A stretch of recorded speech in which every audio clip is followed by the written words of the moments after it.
In this video, I'm going to show you how you can save a Google document to a USB flash drive. So what we first need to do is plug in the USB drive. Now, once you've done that, File Explorer may open with your USB drive already. If it doesn't though, we can go ahead and find it later.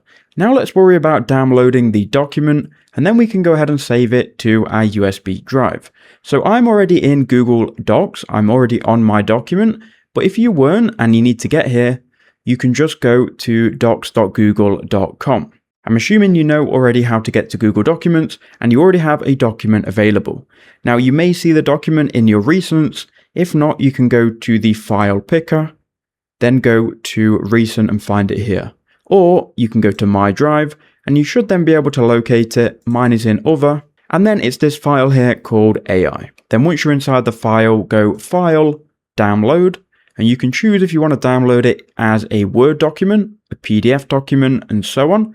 I'm going to download mine as a PDF. So here we go, we've got ai.pdf.